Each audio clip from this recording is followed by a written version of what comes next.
Hello everyone, ఇలాంటి videos ముందుగా కావాలి అనుకుంటే వెంటనే మా ఛానల్ని సబ్స్క్రైబ్ చేసుకోండి. అప్కమింగ్ రివ్యూలోకి వెళ్ళిపోదాం.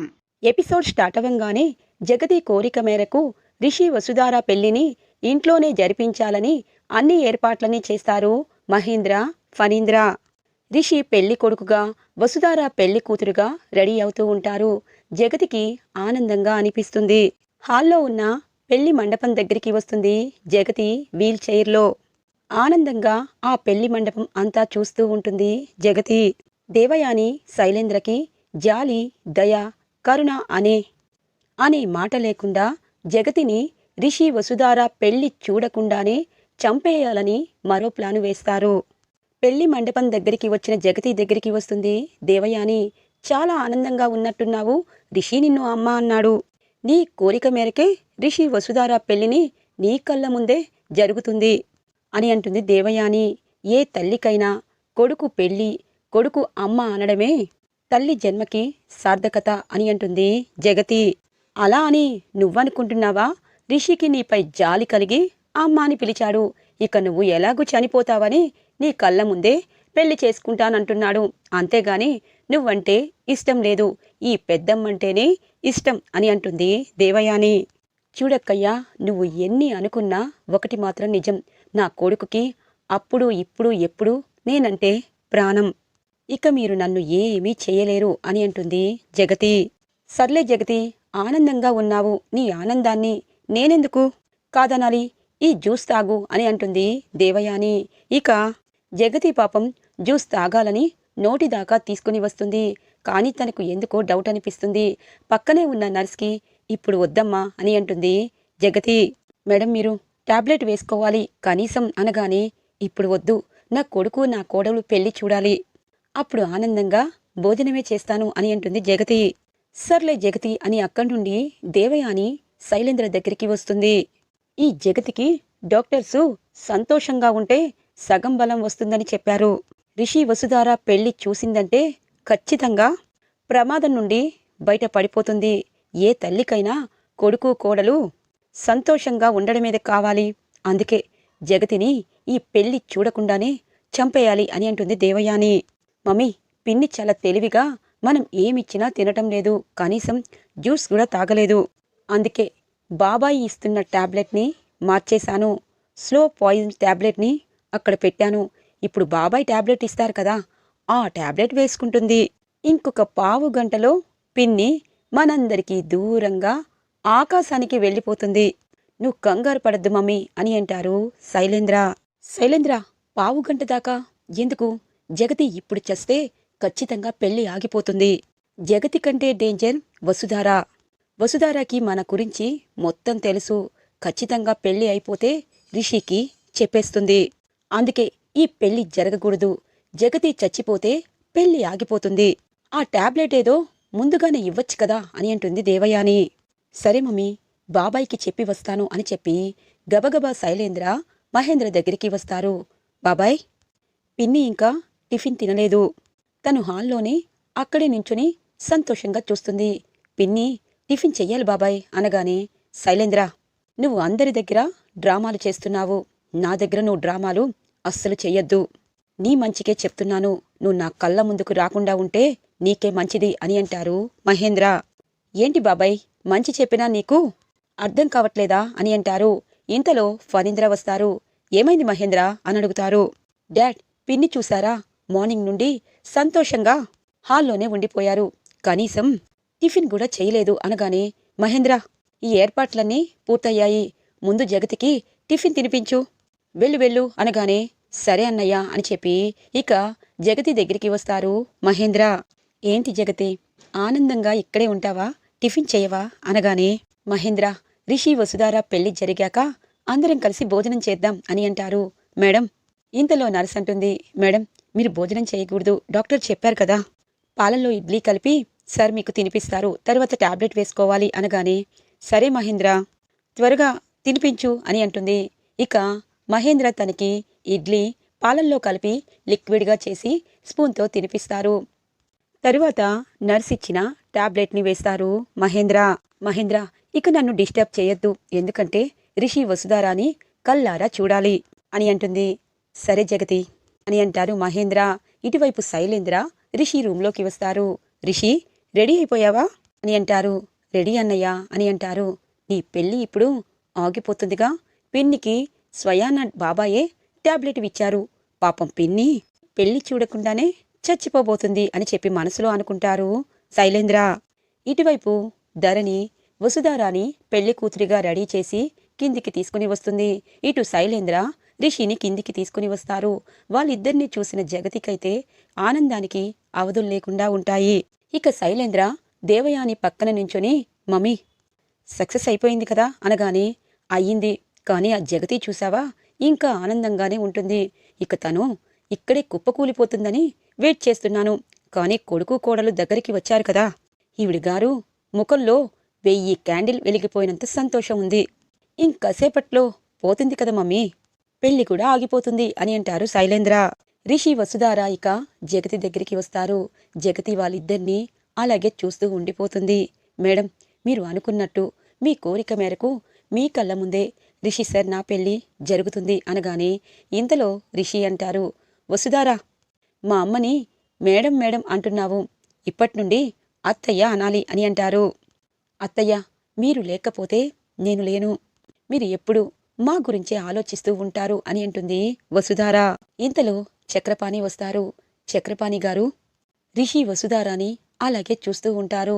ఇక రిషి అంటారు, వసుధారా, అత్తయ్య రాలేదేంటి? ఇప్పుడు కూడా అత్తయ్య ఊళ్ళోనే ఉన్నారా? మామయ్య గారు, అత్తయ్య ఎందుకు రాలేదు అని అడుగుతారు రిషి. ఒక్కసారిగా వసుధార అలాగే ఇక చక్రపాణి అలాగే షాక్ అయి ఉంటారు. ఇటువైపు మహేంద్ర జగతి సుమిత్ర చనిపోవడం గుర్తు చేసుకుంటారు. పాపం రిషికి ఆ విషయం తెలీదు. ఆ విషయం తెలిస్తే వసుధారపై కోపమనేది తగ్గిపోయేదేమో. బాబు, అనుకోకుండా పెళ్లి ఏర్పాట్లు చేశారు కదా అని అంటారు. సరేనండి, పెళ్ళయ్యాకైనా సరే తను రావాలి, అత్తయ్య రావాలి అని అంటారు ఇక రిషి. వసుధారకి కళ్ళనీళ్లు వస్తూ ఉంటాయి. ఇంతలో పంతులుగారు అంటారు, అమ్మా, అమ్మాయి అబ్బాయికి బాసికాలు కట్టి పెళ్లి పీట్లపై కూర్చోపెట్టండి. ముహూర్తానికి ఇంకొక పావు గంట మాత్రమే ఉంది, తరువాత రాహుకాలం వస్తుంది అని అంటారు పంతులుగారు. ఇక జగతినే రిషి వసుధారాకి బాసికాలు కడుతుంది. కల్లారా వాళ్ళిద్దరినీ పెళ్లి కొడుకు పెళ్లి కూతురిగా చూసి సంబరపడిపోతూ ఉంటుంది జగతి. ఫణీంద్ర అలాగే ఇక మహేంద్ర ఇద్దరూ కలిసి రిషి వసుధారాని పెళ్లి పీట్లపై కూర్చోబెడతారు. పంతులుగారు రిషి వసుధారాకి అన్ని కార్యక్రమాలు దగ్గరుండి చేస్తారు. ఇక తాలిబొట్టు కడుతూ ఉంటారు రిషి. వసుధార కళ్ళల్లో నీళ్లు వస్తాయి. ఈ బంధం ఇక్కడితో మొదలవుతుంది, కానీ ఈ బంధం గురించి ఎన్నో సంవత్సరాల నుండి ఎదురు చూస్తున్నాను. రిషి సార్ నా మెడలో తాలిబొట్టు కడుతున్నారు అని మనసులో బాధపడుతూ కళ్ళ వెంట నీళ్లు వస్తాయి వసుధారాకి. వసుధారని చూస్తూ ఉంటారు రిషి. వసుధార మెడలో 3 ముళ్ళు వేస్తారు. వసుధార రిషి పెళ్లి జరిగిపోతుంది. దండలు మార్చుకుంటారు, జీలకర్ర బెల్లం పెట్టుకుంటారు, తలంబ్రాలు ఆడుతారు. ఇవన్నీ కల్లారా జగతి, మహేంద్ర, ఫణీంద్ర చూస్తూ ఉంటారు. మమ్మీ, పిన్ని చూసావా, చాలా అంటే చాలా నిబ్బరంగా, గుండెల్లో చాలా వేదన ఉన్నా పైకి మాత్రం నవ్వుతుంది. అసలు పిన్నికెందుకు ఇంత ధైర్యం మమ్మీ? హాస్పిటల్లోనే పని పూర్తి చేస్తే సరిపోయేది. ఇప్పుడు రిషి వసుధార పెళ్లి జరిగిపోయింది అని అంటారు శైలేంద్ర. ఇక రిషి వసుధార పెళ్లి జరిగాక జగతి మేడం దగ్గరికి వస్తారు. జగతి ఆశీర్వాదం తీసుకోవడానికి తన కాళ్ళ దగ్గరికి ఇద్దరు చేతుల్ని పెడతారు. జగతి గుండెల్లో తనకి విషం ఎక్కిందని తెలుసుకుంటుంది. ఇక లాస్టు నిమిషం దాకా తను ఎవ్వరికీ అనుమానం రానివ్వకుండా అలాగే నవ్వుతూ ఉంటుంది. కనులారా రిషి వసుధారాని చూసి ఇక అక్షింతలు వేసి కళ్ళనేవి మూసేస్తుంది జగతి. ఇక రిషి వసుధార ఒక్కసారిగా జగతిని చూసి, అమ్మా అమ్మా, అత్తయ్య అత్తయ్య, జగతి అని చెప్పి మహేంద్ర ఒక్కసారిగా జగతిని చూస్తారు. జగతి మనస్ఫూర్తిగా కన్ను మూస్తారు. జగతి మేడం చనిపోతారు. రిషి జగతిని అమ్మా అమ్మా అని ఎంత గట్టిగా లేపినా జగతి మేడం లెగవరు. జగతి మేడం ఆత్మ అనేది అక్కడి నుండి వెళ్తూ ఉంటుంది. అమ్మా అమ్మా, లెగమ్మా, లెగు, నువ్వు మాకు దూరంగా వెళ్ళిపోతే నేను ఎలా ఊరుకుంటానమ్మా అని రిషి బోరున ఏడుస్తూ ఉంటారు జగతిని చూస్తూ. ఇక మహేంద్ర జగతిని అలా చూసి స్టన్ అయిపోతారు. ఇక మహేంద్ర గుండె అలాగే కొట్టుకుంటూ ఉంటుంది. వసుధార, జగతి, ధరణి అందరూ బోరున ఏడుస్తూ ఉంటారు. జగతి మేడం చనిపోవడంతో దేవయాని శైలేంద్ర క్రూరంగా నవ్వుకుంటూ ఉంటారు. ఇక డ్రామా మొదలు పెడతారు. నేను చెప్పాను కదా రిషి, హాస్పిటల్లో ఉంటే పిన్నికి ఇలా అయ్యేది కాదు అని అంటారు. ఇక జగతి మేడంకి చనిపోవడంతో అన్ని కార్యక్రమాలని రిషిని దగ్గరుండి చేస్తారు. జగతి మేడం పాత్ర ఈ రోజుతో ముగిసిపోయింది. ఇన్ని రోజులు మనకి హుందాగా గురువుగా, కన్న తల్లి కన్న కొడుకు ప్రేమ కోసం తపన పడే ఒక తల్లిగా తన పాత్రతో మనల్ని అందర్నీ ఎంతగానో అలరించింది. అలాంటి జగతి మేడం ఈ రోజు నుండి మనకి ఈ గుప్పెడంత మనసులో కనిపించదు. 12వ రోజు సంతాప సభ జరుగుతుంది. జగతి మేడం ఫోటోకి దండ వేసి రిషి వసుధార తన ఫోటోకి పూలను వేస్తారు. ఇక జగతి మేడం ఫోటోని డిబిఎస్టి కాలేజీలో పెద్దదిగా పెట్టి స్టాఫ్ మొత్తం ఇక సంతాప సభని ఏర్పాటు చేసి జగతి మేడం చేసిన సేవల్ని కొనియాడతారు. ఇక మంత్రి గారు కూడా వస్తారు. జగతి మేడం డిబిఎస్టి కాలేజ్ కోసం అలాగే మిషన్ ఎడ్యుకేషన్ స్థాపించడానికి కారణమైన జగతి మేడం లేకపోవడంతో అందరూ విషాదంగా జగతి మేడం ఫోటోని చూస్తూ అందరూ బాధపడుతూ ఉంటారు. ఇటు మహేంద్ర, రిషి, వసుధార జగతి మేడం చేసిన ప్రతి పనిని గుర్తు చేసుకుంటారు. జగతి మేడం ఆశయాన్ని ముందుకు తీసుకువెళ్లాలని గట్టి నిర్ణయానికి వస్తారు రిషి, వసుధార. ఇది ఇలా ఉండగా విష్ కాలేజీని చూపిస్తారు. ఇక పాండ్యన్ ప్రిన్సిపల్ రూమ్లోకి వస్తారు. పాండ్యన్, రిషి సార్, వసుధార మేడం ఇప్పుడు చాలా రోజుల నుండి కాలేజీకి రావటం లేదు.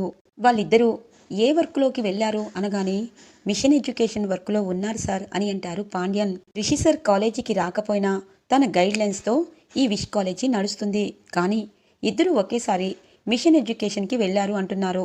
మరి ఎప్పుడు వస్తారు? రిషికి ఒక లెటర్ వచ్చింది. ఆ లెటర్ని రిషికి ఇవ్వాలి అని అంటారు ప్రిన్సిపల్. సార్, రిషి సార్ వస్తే ఆ లెటర్ని ఇస్తాను, నాకు ఇవ్వండి అని అంటారు పాండ్యన్. సరే, విశ్వనాథం గారు కూడా ఈరోజు ఊర్లోకి వచ్చారు. ఇక రిషి వసుధార గురించి అడుగుతారు కదా, అందుకే నీకు అడిగి తెలుసుకుంటున్నాను అని అంటారు. ఓకే సార్, రిషి సార్కి ఫోన్ చేసి కనుక్కుంటాను అని చెప్పి ఆ లెటర్ని తీసుకొని రిషి సార్ అక్కడ జరిగిన విషయం అంతా ఇక్కడ చెప్పొద్దని చెప్పారు.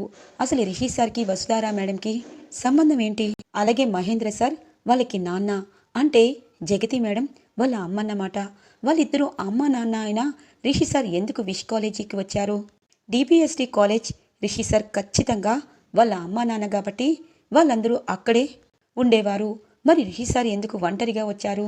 వసుధార మేడం కూడా అన్ని నిజాలు తెలుసనుకుంటా. అసలు రిషి వసుధార మేడంకి సంబంధం ఏమిటి? ఇంతకీ జగతి మేడం ఎలా ఉన్నారు అని చెప్పి ఫోన్ చేస్తారు పాండ్యన్. జరిగిన విషయమంతా బాధపడుతూ చెప్తారు. ఇక రిషి, సారీ సార్, మీకు ఇంత జరుగుతుందని అనుకోలేదు సార్. మీరు చెప్పిన పనులన్నీ తూచా తప్పకుండా పూర్తి చేశాను సార్. ప్రిన్సిపల్ సార్ మీకు ఏదో లెటర్ వచ్చిందని చెప్పారు. మీరు ఎప్పుడు వస్తే ఆ లెటర్ అప్పుడు మీ చేతికి ఇస్తాను అని అంటారు పాండ్యన్. పాండ్యన్, మనల్ని నమ్ముకున్న వాళ్ళకి మనం మోసం చేయకూడదు. నేను ఇప్పుడే విష్ కాలేజీకి బయలుదేరుతున్నాను. ఈరోజు ఒక ముఖ్యమైన పనిని పూర్తి చేసి అక్కడికి వస్తాను అని అంటారు రిషి. సరే సార్ అని చెప్పి ఫోన్ కట్ చేస్తారు. అమ్మయ్య, రిషి విష్ కాలేజీకి వెళ్ళిపోతాడు. ఎందుకంటే రిషిపై ఇక్కడ అభియోగం ఉంది. రిషి వెళ్తే వసుధార కూడా వెళ్ళిపోతుంది. అప్పుడు ఈ కాలేజీ ఎండి సీట్ నాది అవుతుంది. పిన్ని పైకి పోయినా సరే నీ ఆత్మ సంతోషంగా ఉండదు. ఇకపై ఈ డిబిఎస్టి కాలేజీ నాదే. చచ్చి మంచి చేశావు పిన్ని అని అంటారు శైలేంద్ర లోపలే. మంత్రి గారు అలాగే ఇటువైపు మహేంద్ర, ఫణీంద్ర అందరూ ఇక స్టాఫ్ చెప్పిన విషయాల్ని గుర్తు చేసుకుంటారు. సార్, ఇప్పటికీ 15 రోజులైంది. ఇప్పుడు మన చైర్మన్ గారు చనిపోయారు. మరి అలాంటి చైర్మన్ గారు మనకి రావాలి అంటే రిషి సార్ రావాలి. కానీ రిషి సార్ రాను అంటున్నారు అని లెక్చరర్స్ స్టాఫ్ అనడంతో ఫణీంద్ర అంటారు, నాన్న రిషి, మనకెన్ని సమస్యలు వచ్చినా డిబిఎస్టి కాలేజ్ ముందుకెళ్లాలని అందరం అనుకుంటాము. ఇక జగతి మనందరినీ విడిచి వెళ్ళిపోయింది. ఇప్పుడు జగతి ఆశయాన్ని తీర్చాలి అంటే మరోసారి నువ్వు ఎండి సీట్లో కూర్చోవాలి అని అంటారు ఫణీంద్ర. పెదనాన్న, నాపై అభియోగం ఉంది, నేను చైర్మన్గా కూర్చోలేను అని అంటారు. సార్, అవన్నీ మర్చిపోండి. మీపై అభియోగం ఎలా జరిగింది అన్నది మనం తెలుసుకుంటాము అని అంటుంది వసుధార. ఖచ్చితంగా తెలుసుకుంటాను. నా వెనకాల ఏం జరుగుతుంది అన్నది తెలుసుకుంటాను. అమ్మ చనిపోవడానికి కారణం కూడా వాళ్ళే అయ్యుంటారని తెలుసుకుంటాను. అప్పటిదాకా నేను చైర్మన్గా ఉండను. నా తరపు నుండి జగతి మేడం కోరిక, మా అమ్మ కోరిక మేరకి వసుధార చైర్మన్గా ఈ డీబీఎస్టీ కాలేజీకి ఉండబోతుంది అని అంటారు రిషి. ఒక్కసారిగా షాక్ అయిపోతారు శైలేంద్ర. సార్ నేను అని అంటుంది. చూడు వసుధారా, జగతి మేడం దగ్గర శిష్యురాలుగా ఉన్నావు. ఈ కాలేజీ ప్రతి విషయము క్షుణ్ణంగా నీకు తెలుసు. మిషన్ ఎడ్యుకేషన్ కూడా నీకు ఆల్మోస్ట్ తెలుసు. అలాంటి నువ్వు ఎండీగా ఉండడం ఇప్పుడు అవసరం. మనం నమ్ముకున్న వాళ్ళు మనల్ని నమ్మి విష్ కాలేజీ నా చేతికి ఇచ్చారు. విష్ కాలేజీ బాగోగులు కూడా నేను చూసుకోవాలి. అలాగే నా అభియోగం కూడా అన్నది నేను తెలుసుకోవాలి. అప్పటిదాకా నువ్వే ఈ డీబీఎస్టీ కాలేజ్ చైర్మన్గా ఉండబోతున్నావు. నీ వెనుకాలే నేను ఉంటాను. డాడ్, పెదనాన్న, మీరు ఎప్పుడూ వసుధారకి సపోర్ట్గా ఉండాలి అని అంటారు రిషి. మళ్ళీ మా అందరినీ వదిలి ఎలా వెళ్తావు అని అంటారు మహేంద్ర. చూడండి డాడ్, ఈ రిషి అమ్మ విషయంలో తప్పు చేశాడు. కానీ అమ్మ కోరిక మేరకు రిషి నిజం తెలుసుకుంటాడు. అప్పటిదాకా ఓపిక పట్టాలి డాడ్ అని అంటారు రిషి. ఇక రిషి ఒంటరిగా విష్ కాలేజీకి బయలుదేరుతారు. ఇక వసుధార జగతి ప్లేస్లో కూర్చొని తన క్యాబిన్లో చూసి ఇక బాధపడుతూ ఉంటుంది. మేడం, మీరు లేని ఈ కాలేజీని ఊహించుకోలేకపోతున్నాను. మీరు చనిపోయి నన్ను గొప్పదానిగా నిలబెట్టారు. ఖచ్చితంగా మీ కోరిక మేరకు అసలు మన పరిస్థితి ఇలా అవ్వడానికి మీ చావుకి కారణమైన వారిని బయటికి తీసుకొస్తాను. రిషి సార్ ఉన్న అభియోగం ఖచ్చితంగా బయట పెడతాను. మీ ఆత్మకి తృప్తినిస్తాను మేడం అని చెప్పి మనసులో అనుకుంటుంది జగతి. ఇంతలో దేవయాని అలాగే ఇక శైలేంద్ర క్యాబిన్లోకి వస్తారు. ఏంటి వసుధారా, నీకు నువ్వే జగతి ఫోటోను చూసి ఏదో శపథం చేసుకున్నట్టున్నావు అనగానే ఇక వసుధార కనీసం వాళ్ళ మాటలకి రెస్పాన్స్ అవ్వదు. మమ్మీ, అప్పుడు పిన్ని కూడా ఇలాగే శపథాలు చేసింది. ఇప్పుడు గోడకి ఫోటోగా మాత్రమే ఉంది. నువ్వు కూడా ఏమైనా శపథాలు చేశావంటే ఇక్కడితో ఆపే వసుధారా. నిన్ను చైర్మన్గా చేస్తే నిన్ను బ్రతికిస్తానని, ఈ కాలేజీని బ్రతికిస్తావని అనుకున్నాడు రిషి. నిన్ను కూడా పైకి లేపేస్తాను అనగానే ఈ బెదిరింపులన్నీ రిషి సార్కి నిజం తెలిసేదాకే. నిజం తెలిసాక మీ ఇద్దరి పరిస్థితి ఎంత దారుణంగా ఉంటుందో అంత దారుణంగా ఉంటుంది. నేను ఒకే ఒక్క మాట నిజం చెప్పనా అని అంటుంది. రిషి నీ మాట నమ్మడు కదా వసుధారా అని అంటుంది దేవయాని. ఎందుకు నమ్మడు? సాక్ష్యాలతో సహా చూపిస్తే. కానీ దానికంటే ముందు మీరు కూడా ఒక మనిషి అనుకుంటున్నారా మేడం? మీకంటే జంతువులే నయం. ఒక మనిషి ప్రాణాలు తీసి రిషి సార్ జీవితంతో ఆడుకోన్నారు ఇప్పటిదాకా. కానీ మిమ్మల్ని నేను వదిలిపెట్టను. మిమ్మల్ని డీబీఎస్టీ కాలేజీ నుండి, ఇంట్లో నుండి బయటికి గెంటేసేదాకా నేను నిద్రపోను. అప్పుడే జగతి మేడం ఆత్మకి తృప్తి వస్తుంది అని అంటుంది వసుధార. ఈరోజు ఎపిసోడ్ ఇలా ఇంట్రెస్టింగ్గా ఎండ్ అవుతుంది ఫ్రెండ్స్. రాబోయే ఎపిసోడ్స్ కోసం మా ఛానల్ని సబ్స్క్రైబ్ చేసుకోండి. Thanks for watching friends.